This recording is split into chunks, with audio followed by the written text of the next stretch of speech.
அம்மா மறைவுக்கு பிறகு எவ்வளவு பிரச்சனையை நாம் சந்தித்தோம். ஒன்றா இரண்டா, இதுவரை பிரச்சனை சந்தித்துக் கொண்டிருக்கின்றோம்.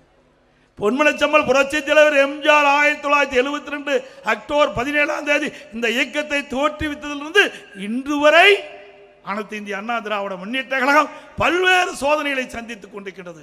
அத்தனை சோதனைகளும் தவிடுபடியாக்கி அதை வெற்றி படிக்கட்டாக்கி இன்றைக்கு தலை நிமிர்ந்து இருக்கின்ற ஒரே கட்சி அனைத்து இந்திய அண்ணா திராவிட முன்னேற்ற கழக கட்சி. இந்தியாவிலும் சரி தமிழகத்திலும் சரி எத்தனையோ இயக்கங்கள் இருக்கின்றன. எந்த இயக்கத்திற்கு இப்படிப்பட்ட சோதனை வந்தது கிடையாது.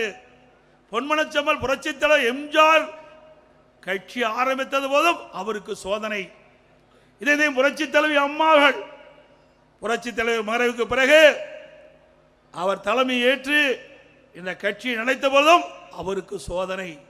ஒருமுறை பாண்டிச்சேரி தேர்தலை முடித்துக் கொண்டு அவர்கள் காரிலே சென்னைக்கு திரும்பிக் கொண்டிருந்த பொழுது மீனம்பாக்கம் விமான நிலையத்திற்கு எதிரே ஒரு லாரி அம்மா கார் மீது மோதி கொலை முயற்சி செய்த முற்பட்டார்கள். அப்பொழுதும் இறைவனர்களால் தப்பித்து மருத்துவமனை சிகிச்சை பெற்றுக் கொண்டிருந்தார்கள். அந்த சிகிச்சை கூட முழுமையாக பெற முடியாத ஒரு சூழ்நிலை திமுக அராஜக ஆட்சியிலே நடைபெற்றது. இப்படி நம்முடைய தலைவருக்கு ஏற்பட்ட கொடுமைகள் இன்னல்கள் ஏராளம். அதையெல்லாம் முறியடித்துத்தான் இன்றைக்கு அனைத்து இந்திய அண்ணா திராவிட முன்னேற்ற கழகம் மக்கள் சக்தி படைத்த மக்கள் செல்வாக்கு படைத்த இயக்கமாக இன்று இருந்து கொண்டிருக்கின்றது.